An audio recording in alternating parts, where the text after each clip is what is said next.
Dios les bendiga a todos una vez más. Quiero preguntarles algo. ¿Alguna vez le han encomendado algo, hermanos? Oiga, la vida, si usted se pone a pensar, está llena de responsabilidades. Como madres, como esposas, como hijos, como trabajadores, como ciudadanos. Oiga, todo es una responsabilidad, ¿o no? Ahorita mismo termina el servicio y cada quien sale volando para su casa. ¿Por qué? Porque hay responsabilidades. A lo mejor algunas la está esperando su esposo para que le dé de cenar, o los hijos para que los acueste a dormir, o lavar, planchar, bla, bla, bla. ¿Sí o no? ¿Qué pasa cuando nosotros no cumplimos con nuestro deber? ¿Qué pasa? Hay problemas. ¿Amén? ¿Qué pasa si no paga los impuestos?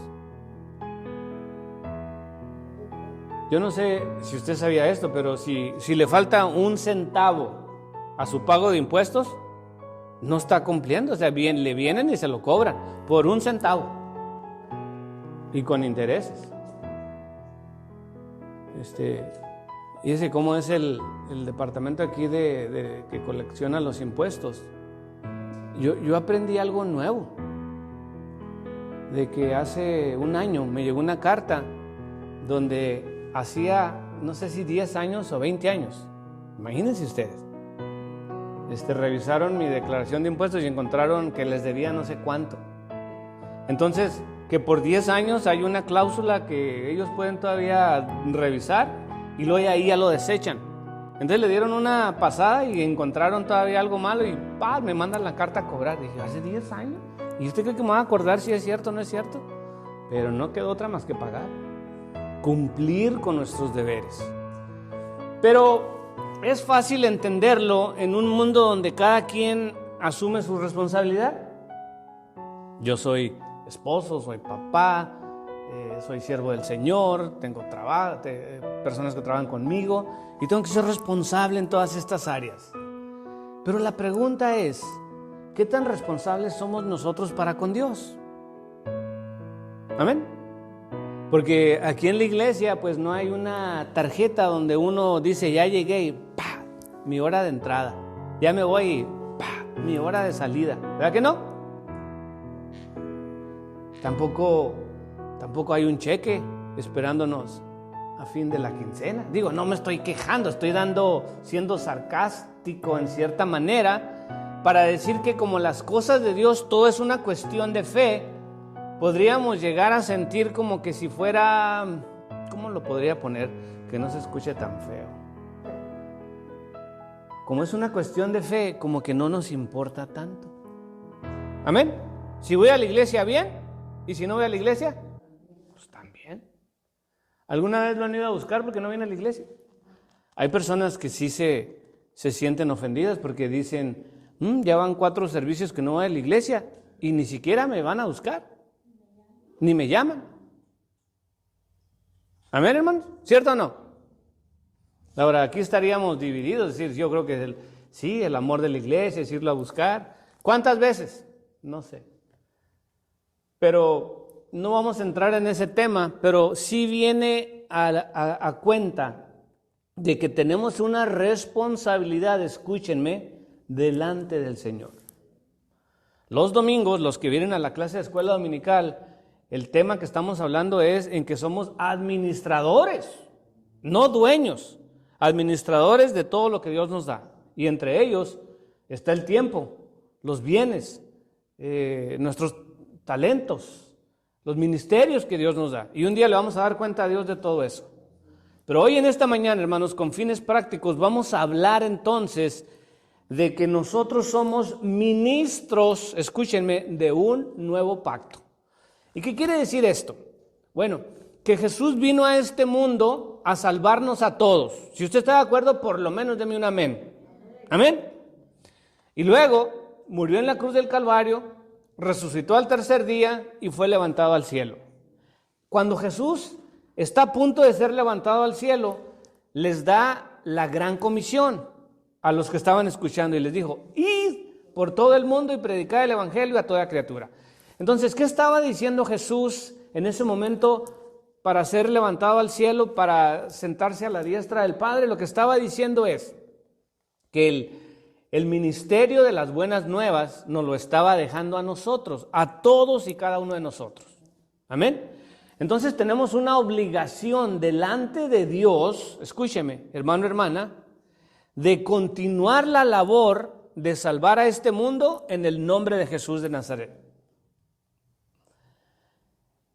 Tristemente, muchos caemos en cuenta como que con el hecho de que yo sea salvo, ya es suficiente. Entonces, yo soy salvo y que el mundo se vaya. ¿A dónde? Pues al infierno. Porque yo ya soy salvo. Pero sí habrá en nosotros, en cada uno de nosotros, hermanos, ese anhelo, ese amor por las almas perdidas. Porque la responsabilidad está ahí, donde Jesús nos entrega a nosotros el ministerio de un nuevo pacto. Y miren lo que leíamos en 2 Corintios 3:2. Nuestras cartas sois vosotros, escritas en nuestros corazones, conocidas y leídas por todos los hombres. Entonces, ¿cuáles son las cartas? ¿Se acuerdan cuando el apóstol Pablo, antes de su conversión, llamado Saulo de Tarso, él iba a arrestar a los cristianos y llevaba cartas poder? Eso es como se titula, donde él llevaba una carta que le autorizaban para ir a arrestar personas. ¿Se acuerdan? Entonces, ese era el poder que él tenía, las cartas con las firmas y los sellos de quien tenía la autoridad en aquel entonces. Ahora, ¿qué autoridad tenemos nosotros? ¿Qué poder tenemos nosotros si no tenemos ninguna carta? ¿Ningún sello? Amén. Pero fíjense cómo está en armonía lo que se va a predicar con lo que se ha escuchado hasta ahora. La hermana María Chávez cantó un popurrí de cantos y uno de los cantos decía: esta obra no va a parar, no va a parar. ¿Por qué? Porque está dentro de ¿qué? De mi corazón. Y también estaba testificando de que su hijo, pues de repente ya no quiere ir a la iglesia porque la esposa no quiere ir, entonces también él dejó ir. Y vean ustedes cómo la bendita palabra del Señor nos va a hablar a todos en cómo, escúchenme, vamos a ir a la palabra del Señor para aprender cómo nosotros podemos continuar la labor de Cristo hoy en día. Y para eso abran su Biblia, por favor, en 2 Corintios 4:1.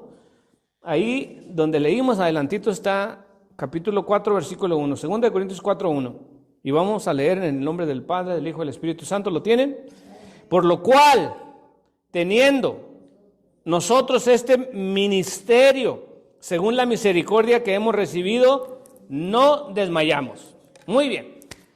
Punto número 1, y lo más importante, hermanos, para nosotros continuar la labor de Cristo, de anunciar las buenas nuevas, es no desmayar. La hermana María dio el ejemplo de su hijo. ¿Y qué es lo que está haciendo él? Pues desmayando. Ya no va a la iglesia. Imagínense, la salvación, para que usted lo entienda, es personal. Yo por más que quiero salvar a mi esposa y a mis hijas y a mis hermanos y a mi familia, yo no puedo. Si apenas no puedo ni salvarme a mí mismo. Amén. Pero la salvación es algo personal. Si su esposo o su esposa se va al infierno, pues yo creo que usted se va a ir con él si lo va siguiendo a él. Tristemente. ¿Por qué es importante aprender esto? Porque no solamente que nosotros debemos de cuidar nuestra propia salvación, sino que seguir anunciando las buenas nuevas a un mundo perdido. Y lo más importante que nosotros tenemos que retener en esta noche es no desmayar. Y fíjense, yo fui a buscar sinónimos de desmayar y esto fue lo que me dio el diccionario. Dice, desmayar, desaliento. ¿Cuántos se han desalentado, hermanos? ¿Qué será desalentados? Desánimo. Pues mire, no, las mismas sillas dan testimonio de lo que le estoy diciendo en esta noche. ¿Amén? ¿Qué necesitará el pueblo para venir a la iglesia, hermanos? Cambiar las sillas, cambiar los pastores, cambiar la música. ¿Ustedes qué sugieran, por favor? Decía el pastor Torres que una vez tuvo una reunión de pastores, cuando el pastor Torres estaba pastoreando, joven, mucho más joven, antes de fallecer. y tuvo una reunión con otros pastores y venía que no la podía creer porque dice que uno de los pastores se acercó y le dijo: Torres, ¿tienes problemas con los jóvenes en tu iglesia que no se quieren congregar? Y el pastor le dijo: pues yo creo que en general sí, o sea, dentro de lo que cabe, más o menos. Digo: pues te tengo la solución. ¿Cuál? Dijo: mete juegos. ¿Ya ve cuántos había los juegos de esos de videojuegos? Que hagas un cuarto como un arcade, como antes. Antes había maquinitas donde usted le echaba coras y pasaba uno horas ahí jugando a los juegos. Y le digo: si quieres que los jóvenes vayan a la iglesia, hazles un juego, un cuarto ahí y llénales de juegos. Verás cómo se va a llenar. Y el pastor decía: ¿cómo es posible? Ahora la iglesia la va a convertir en un cuarto de juegos. ¿Ustedes qué dicen, hermanos? Fíjense, no desmayar. No desmayar no sería ser constantes, ser fieles, estar ahí en la obra del Señor. Esté haciendo frío, esté haciendo calor, esté lloviendo, esté haciendo lo que esté haciendo. No desmayar. Y hoy en día hay un desmayar generalizado, hermanos. Para trabajar, para el matrimonio, para la iglesia. O sea, hay un desánimo en todo el mundo. Como que la gente ya se cansó de vivir, no sé, de estar luchando. Pero nosotros como siervos de Cristo, dice la Biblia que no tenemos espíritu de temor ni de cobardía. Amén, sino de poder, de amor, de dominio propio. Dice la Biblia que en Cristo somos más que vencedores. Hay veces que mi cuerpo no tiene ganas de venir a la iglesia. ¿A poco usted es diferente? Yo me acuerdo de jovencito, 15, 16 años, yo quería que me saliera el bigote, porque pues el bigote era como símbolo de macho, ¿verdad? Y nada, y me decían que me untara diésel, y sí, me untaba diésel, y ahora no quiero ni rasurarme, o sea, primero quería y ahora ya no quiero, ya para qué quiero, ¿sí me explico? Entonces, nos cansamos, hermanos, de tantas cosas. Pero ¿será que nos podamos cansar del Señor, hermanos? Dice la Biblia, el consejo que nos da, que no desmayemos. Y le voy a leer el resto de los sinónimos: desaliento, desánimo, desfallecimiento, colapso, etc. Pero ¿qué continúa diciendo? Dice: por lo cual, teniendo nosotros este ministerio según la misericordia que hemos recibido, no desmayamos. Antes bien, renunciamos al oculto. Fíjense, cómo la misma Biblia nos da los secretos ahí. Primero nos dice que no desmayemos. Y luego dice, bueno, ¿y cómo podamos contrarrestar el desánimo, el desmayo? Pues ahí dice, sino que renunciamos a lo oculto y a lo vergonzoso. Entonces, todas esas cosas que no podemos sacar a la luz, hace muchos años Dios me dio una predicación que se llamaba Vidas Secretas, donde de repente tenemos secretos que pensamos que nadie sabe, pero Dios todo lo sabe. Es más, dice la Biblia que estamos desnudos delante de su presencia. No hay nada oculto para Él. Esas cosas que de repente estamos escondiendo son las que nos están deteniendo para servir al Señor, para que no haya desánimo. Y esto lo aprendemos, hermanos, con el fin de que nosotros podamos ser fiel al Señor y continuar esta labor de seguir anunciando las buenas nuevas. Yo no sé si usted ha meditado en esto, pero Jesús ya no va a venir a predicar. Los ángeles no van a venir a predicar. Esta es una labor que fue encomendada a nosotros los hombres. Hoy cuando digo hombres, digo a la raza humana, de continuar la labor de Cristo. Entonces, dice, no desmayamos, antes bien renunciamos a lo oculto y vergonzoso, no andando con astucia ni adulterando la palabra de Dios, sino por la manifestación de la verdad. ¿Cómo debemos de andar después de desechar lo oculto y lo vergonzoso? Dice que con la manifestación de la verdad. ¿Cuál verdad? Cristo dijo, yo soy el camino, yo soy la verdad y yo soy la vida. Entonces, nuestra vida tiene que tener manifestación ¿de qué? De Cristo, porque Cristo es la verdad. Todo esto, hermanos, estamos continuando con el ministerio de Jesús y a la misma vez estamos combatiendo el desánimo, el desmayo que podamos sentir. La gente de repente deja de venir a la iglesia y una de las hermanas dijo, no dejemos de congregarnos. Fíjense, entonces, analicemos lo que dijo la hermana. ¿Quién leyó ese versículo? La hermana Nancy. Dijo, no dejemos de congregarnos como algunos tienen por costumbre. Yo se lo voy a tratar de explicar en esta noche. Dice, muy bien, todos faltamos a la iglesia un día o de vez en cuando, pero dice que no lo hagamos una costumbre. ¿Por qué? Porque de repente ya te enfriaste, ya no tienes ganas de venir a la iglesia. ¿Alguna vez ha intentado hacer ejercicio? ¿Y qué pasa? ¿Qué pasa el primer día que usted no se ha subido a una caminadora por 10 años y luego el doctor le dijo, tiene que hacer ejercicio? Y se subió a la caminadora o salió a caminar ahí 20 minutos, media hora, no sé. ¿Qué pasó? Sentía que se iba a morir. Ahora díganme ustedes, sean sinceros, al siguiente día se levantó con unas ganas de decir, ahora voy a correr 4 millas en lugar de 2. Al contrario, ahora ni me voy a levantar de la cama. Pero ¿qué pasa si usted repite eso? Dice, media hora todos los días. 1, 2, 3, 4, 5, 10, 15, 20, 30 días. ¿Qué pasa un mes después de estar todos los días levantándose temprano a correr? Pues ya se acostumbró. ¿Por qué? Porque su cuerpo, dice la Biblia, que está enfermo. No le gusta nada de eso. Pero si usted lo forza a decir, no, tienes que levantarte. Y hay veces parece ser, hermanos, como que usted se está hablando a usted mismo. Yo lo hago. Yo me digo, Alfredo, te tienes que levantar. Y tienes que ir a la iglesia y tienes que leer la Biblia. Y yo me regaño a mí mismo. Porque Pablo dice que miserable de mí, dice que adentro de mí hay un ser que no quiere hacer nada. Amén. Pero tú tienes el control. Yo por eso le doy gracias a Dios, hermano, por mi trabajo, porque si estuviera ya retirada, no me levantaba de la cama. Sí. Sí, amén. Hermana Vicky.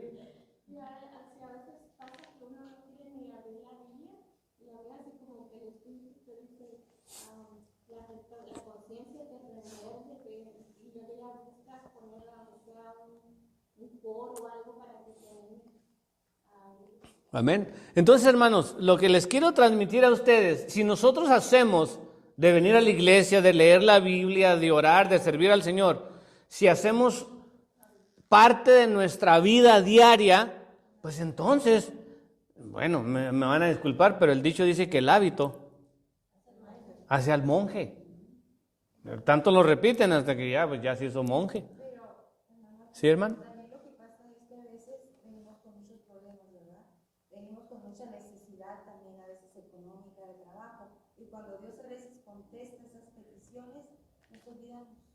Y entonces ya obtenemos, como dice, ya tuve lo que quise, entonces ya me voy. Sí. También eso aleja también.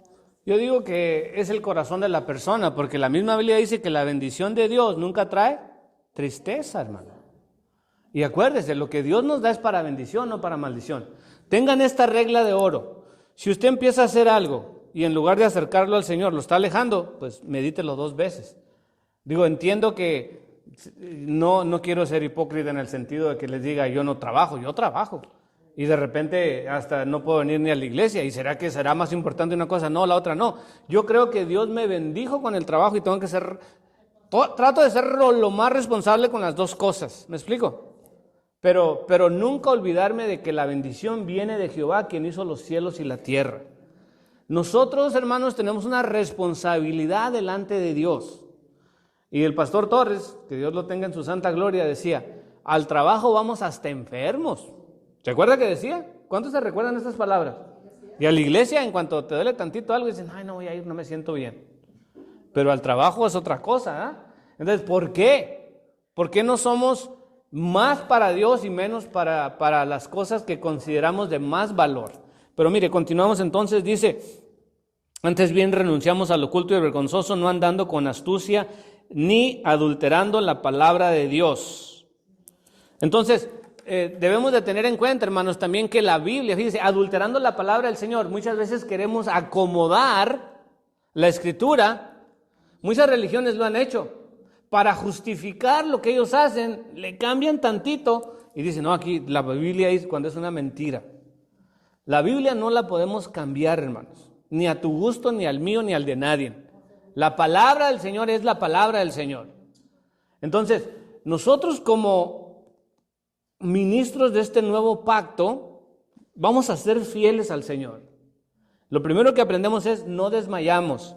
Segundo, renunciamos al oculto y a lo vergonzoso. Amén.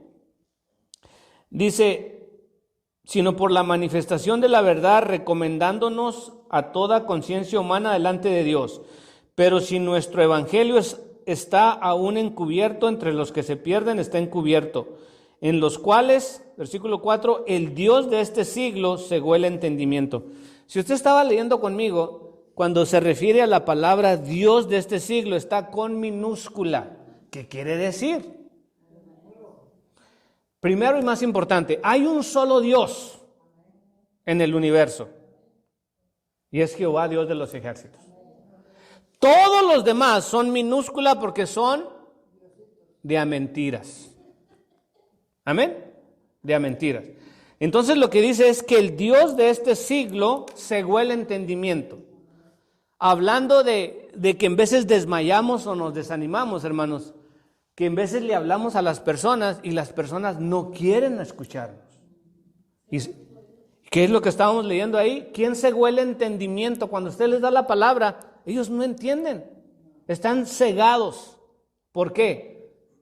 ¿Quién cree usted que cegó el entendimiento de ellos? Dice que el Dios de este siglo. ¿A quién se refiere? A Satanás, que el Señor lo reprenda. Amén. Entonces, usted les habla, su familia, sus amigos, sus vecinos, no sé, su esposo, su esposa, y tristemente están cegados. Fíjese lo que dice ahí. El Dios de este siglo cegó el entendimiento de los incrédulos, para que no les resplandezca la luz del evangelio de la gloria de Cristo, el cual es la imagen de Dios. Lo bueno es, hermanos, que el diablo vino a cegar el entendimiento, pero ¿cuál fue la misión de Jesús? Él vino a deshacer las obras del diablo. Él vino a dar vista a los ciegos. Amén. Libertad a los cautivos, apertura de la cárcel. Entonces, esto no es como que el diablo está haciendo la obra y ya no podemos hacer nada. Al contrario, tenemos poder. Pero nos da una aclaración de que muchas veces cuando nosotros llegamos, a lo mejor no vas a ver un resultado inmediato, porque el que hace la obra es el Señor. Nosotros solamente somos, lo voy a poner de esta manera, mandaderos del Señor. El Señor nos mandó, dile esto, pero Él es el que está haciendo la obra de convencimiento. Dice la Biblia que el Espíritu Santo es el que convence de pecado, de justicia y de juicio. Entonces, no es usted, hermanos. Ayer o antier estaba hablando con un joven y yo dándole palabra, no, él como que sí, como que no, estaba buscando el Señor y era la palabra que yo le daba. Le digo, dice, pero ¿cómo sé yo que lo que usted me está diciendo es de Dios? Porque pues yo voy a otra iglesia católica o mormona o lo que sea y me van a decir lo mismo. ¿Usted alguna vez ha escuchado que una iglesia cuando usted llega le dicen, no, nosotros aquí tenemos puras mentiras, se va a ir al infierno y todo le va a ir mal? ¿Usted cree que haya una iglesia que le digan eso? No, ¿qué cree que le van a decir? Nosotros tenemos la verdad y nosotros somos los meros meros. Nosotros sí somos los auténticos, todos los demás son imitación, aunque sean los más mentirosos, porque eso se vende. Y él me decía, ¿cómo sé yo que lo que usted me está diciendo es verdad? Le digo, primeramente porque está escrito. Dice, sí, pero ellos también tienen otro libro que también está escrito. Bueno, aquí te va lo más importante, que la Biblia dice que el Espíritu Santo es el que te va a convencer. Todo lo demás es palabrería, pero tú vas a sentir en tu corazón que el Espíritu Santo te está hablando a tu ser interior. Tú lo vas a escuchar. Cuando tú escuches eso, es que Dios está hablándote a ti. Amén. Entonces, no podemos quedarnos como con la idea de que si el Dios de este mundo cegó el entendimiento de ellos, entonces ¿para qué voy a salir, hermanos? ¿Para qué voy a hablar si ya están cegados? No, porque nosotros representamos al Dios vivo. Nosotros venimos a representar a ese Jesús que tenía compasión de la gente y echaba fuera demonios. Tenemos poder, amén. Pero sí debemos de entender que el que va a hacer la obra es el Señor. Si Dios quiere en ese momento salvarlo, lo va a salvar. Y si quiere sanarlo, lo va a sanar. Pero la gloria es para Él. Y ya para terminar, dice, para que no le resplandezca la luz del Evangelio de la gloria de Cristo, el cual es la imagen de Dios. Porque no nos predicamos a nosotros mismos, sino a Jesucristo como Señor. Hermanos, bien importante es que cuando nosotros hablemos de las buenas nuevas, del plan de Dios para la vida de las personas, dice que no nos predicamos a nosotros mismos. Y lo que les decía, yo no puedo salvar a nadie de ustedes. No puedo estar hablando de mí como si yo fuera el que voy a salvar a la gente. Y tristemente sí hay personas que se han hecho tan famosas hasta predicando, hermanos. Usted los ve en la televisión y rentan estadios enormes donde dice usted, ¿cómo le hacen? Y llega un momento en que el ego se les sube pensando que ellos, o sea, la gente los viene a ver a ellos. ¿Pero qué son? Sino polvo. Vanidad de vanidades, dijo el predicador, todo es vanidad. Amén. Nosotros mantenemos los pies sobre la tierra, nos damos cuenta que el Señor tuvo misericordia de nosotros y por su gran amor nos llamó a servirle a Él. Y aquí le voy una palabra, dice que escogió a lo peor. Cuando nos queremos sentir así como que la gran cosa, sí, dice, Él escogió a lo peor de este mundo para avergonzar a lo mejor. Entonces, si tú te quieres, si realmente estás siendo usado por Dios, pues Dios escogió a lo peor, imagínate. ¿Para qué? Para que su gloria resplandezca y no la de nosotros. Pero no nos representamos a nosotros mismos, sino que dice, no nos predicamos a nosotros mismos, sino a Jesucristo como Señor y a nosotros como vuestros siervos por amor de Jesús. Porque Dios, que mandó que en las tinieblas resplandeciese la luz, es el que resplandeció en nuestros corazones para iluminación del conocimiento de la gloria de Dios en la faz de Jesucristo. Me gusta mucho esta parte donde dice que como Dios dijo sea la luz cuando estaba en la creación, es el que da luz a nuestros corazones, hermanos. Dando a entender que los corazones están en tinieblas.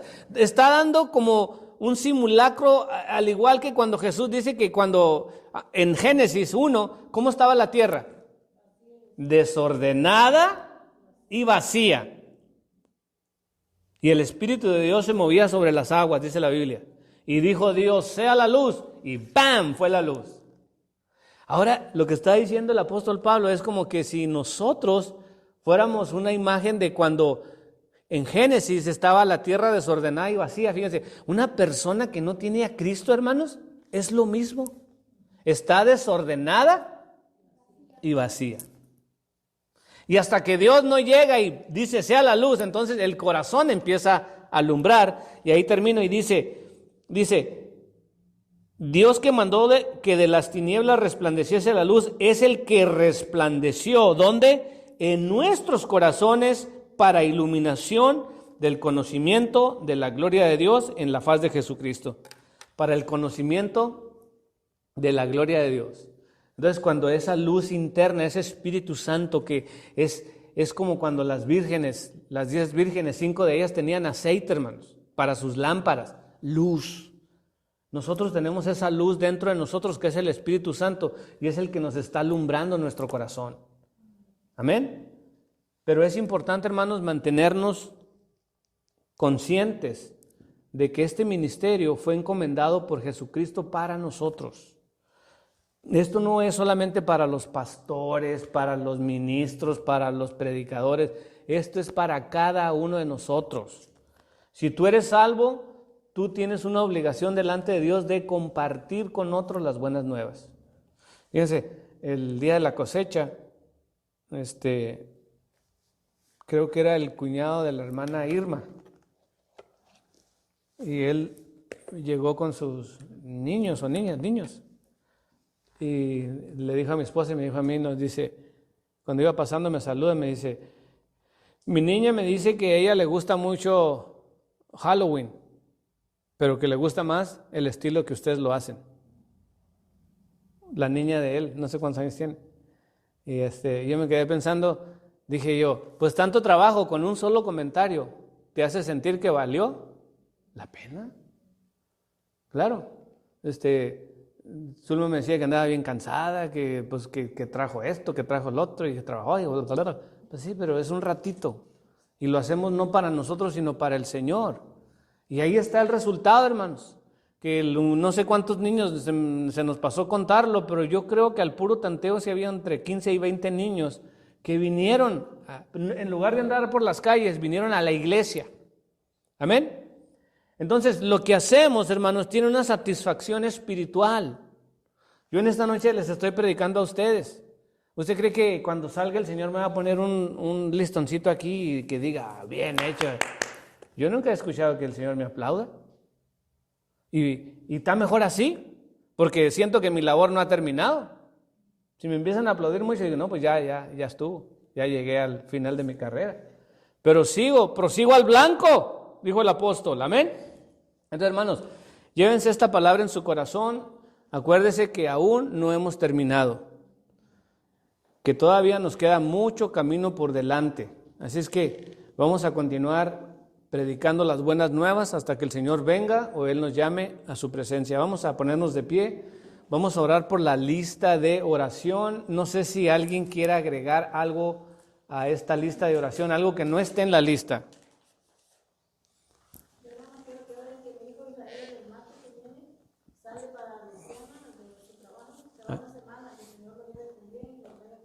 Amén. ¿Ese fue cuál de sus hijos dijo? Israel. Vamos a orar por Israel, el hijo de la hermana Nancy, que va a ir en un viaje de trabajo a Luisiana, que el Señor lo lleve con bien y lo traiga. ¿Alguien más que tenga alguna petición que no esté en la lista? Bien, si no hay, entonces vamos a orar, vamos a unirnos en oración. Algo ocurre, hermanos, cuando yo oro solo, diferente a cuando oro en el grupo. Imagínense una fogata donde los carbones, entre más carbón tenga, más intenso está el calor. Y nos empezamos a prender unos a otros, ¿sí, hermano?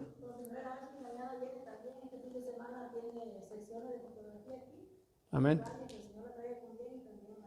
Vamos a orar por Ashley, la nuera de la hermana Nancy.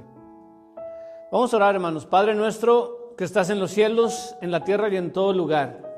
En esta noche y en el nombre de Jesús queremos darte gracias por tu palabra, tu presencia, por tu Espíritu Santo. Señor, pero aprovechamos tu bondad porque tu palabra dice que el que pide recibe.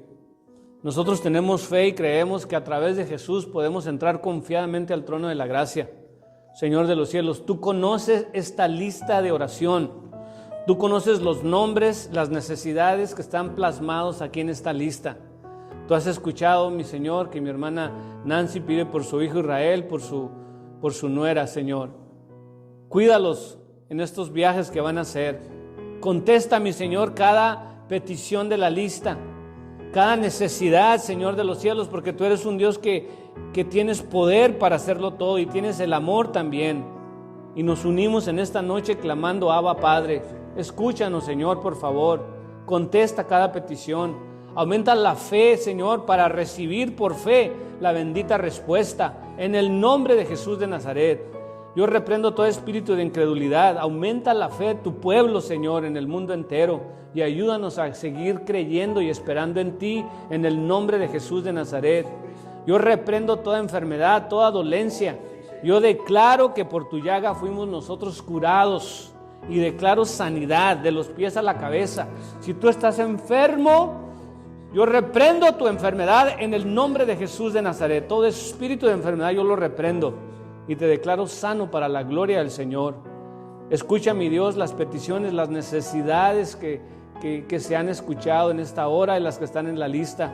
Las presentamos delante de ti, te damos gracias, porque sabemos que tú eres bueno y para siempre es tu misericordia. Al salir de aquí, Señor, te pido que nos lleves con bien a nuestros hogares. Si tú permites que el día de mañana llegue, declaramos un día bueno. Guarda a nuestros hijos, guárdanos a nosotros en la carretera, en el trabajo, en la escuela, en el internet y en toda acechanza del diablo. Guárdanos bajo tus alas, Señor, porque somos tuyos. Que tu Espíritu Santo, Señor, lo invitamos que more con nosotros y en nosotros, y que tu sangre, la sangre de Cristo vertida en esa cruz me cubra, nos cubra, me limpie, nos limpie de todo pecado.